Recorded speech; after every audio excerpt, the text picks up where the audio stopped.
નમસ્કાર. ઘણા બધા મિત્રોના કોલ આવે છે કે નોટબુક એલએમમાં ડિઝાઇન કઈ રીતે તૈયાર કરવી. તો અહીંયા મોબાઈલ સ્ક્રીન ઉપર દેખાય છે આ નોટબુક એલએમ એપ્લિકેશન છે. એ એપ્લિકેશન ડાઉનલોડ કરવાની છે. સામાન્ય રીતે કોમ્પ્યુટરમાં ગૂગલમાંથી પણ તમે આ ડાયરેક્ટ એપ્લિકેશનનો ઉપયોગ કરી શકો છો, પણ મોબાઈલમાં પણ આ સરળતાથી થઈ જશે. એપ્લિકેશન ખોલ્યા પછી ક્રિએટ ન્યૂ લખેલું આવશે. ત્યાં ક્રિએટ ન્યૂ ઉપર ક્લિક કરવાનું. ક્રિએટ ન્યૂ ઉપર ક્લિક કરશો એટલે PDF, audio, image, website, YouTube અને કોપી ટેક્સ્ટ આ પ્રકારના સોર્સ બતાવશે. હવે તમારે પીડીએફ હોય તો એ અપલોડ કરી દેવાની, તમારી ઇમેજ હોય તો એ અપલોડ, યુટ્યુબની કોઈ લિંક હોય તો એ અપલોડ કરવાની, અથવા તમારે શાળા માટે કોઈ પોસ્ટર બનાવવું છે તો કઈ રીતે બનાવી શકાય તેની સામાન્ય માહિતી આપવા માટે આપણે સૌપ્રથમ કોપી ટેક્સ્ટમાં જઈશું. કોપી ટેક્સ્ટ ઉપર હું ક્લિક કરું છું. Paste text here. તમારી પાસે કોમ્પ્યુટરમાં કોઈ વિગત લખેલી હોય તે અહીંયા પેસ્ટ કરવાની છે, નહીં તો અહીંયા મોબાઈલમાંથી સીધા જ તમે કંઈક લખી શકો. જેમ કે હું અહીંયા ટાઈપ કરું છું કે જન્મદિવસની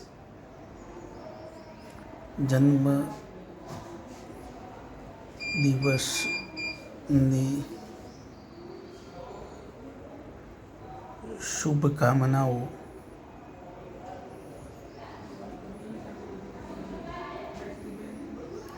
આ રીતે ટાઈપ કરું છું. પછી નામ લખું છું કે મારા દાતાની દીકરીનું નામ છે એ જ લખું છું, નિરાલી. પછી હું લખું છું કે કોના તરફથી, તો લેખિતરમાં મારી શાળાનું નામ લખું છું. અહીંયા ગુજરાતીમાં જ ટાઈપ કરીશું.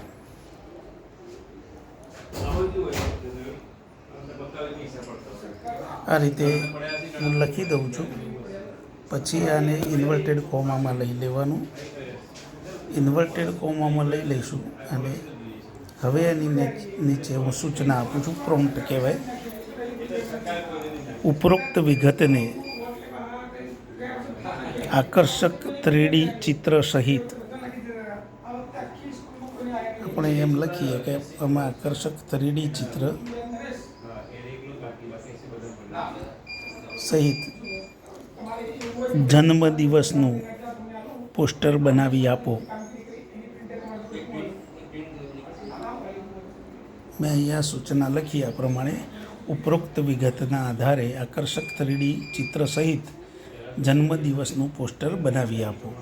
હવે હું એને એડ ઉપર ક્લિક કરીશ એટલે આ એડ થઈ જશે. એડ થાય એટલે મેં લખેલા ટેક્સ્ટ અહીંયા સોર્સમાં જાય. નીચે સોર્સ, ચેટ અને સ્ટુડિયો છે, તો આ સોર્સમાં મેં લખેલા ટેક્સ્ટ આ રીતે ગયા. હવે ત્યાર પછી હું સીધો ચેટમાં કંઈ સૂચના આપવી હોય તો જઈ શકાય. અહીંયા ચેટમાંથી કોઈ સૂચનાઓ અપાય પણ એ નહીં આપીએ.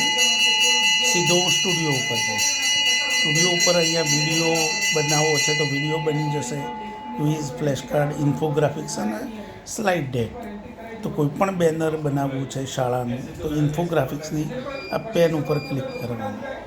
તમારે લેન્ડસ્કેપ જોઈએ છે, પોર્ટ્રેટ જોઈએ છે કે સ્ક્વેર જોઈએ છે.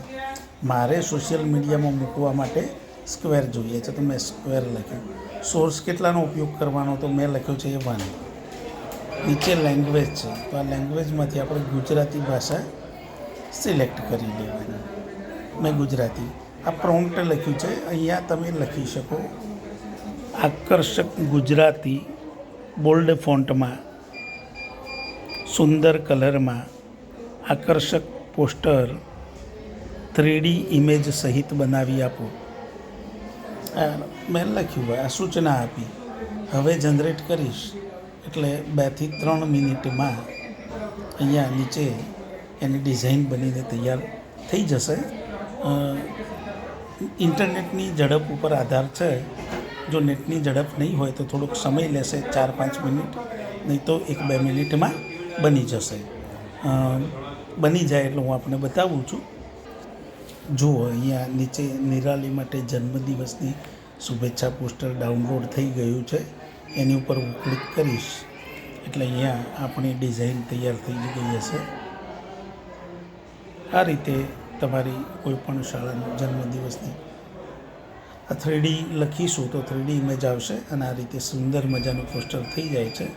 ત્યારબાદ ઉપર ડાઉનલોડનું નિશાન છે, ત્યાંથી આપણે ડાઉનલોડ કરીએ તો સીધું આપણી ગેલેરીમાં એ સેવ થઈ જશે.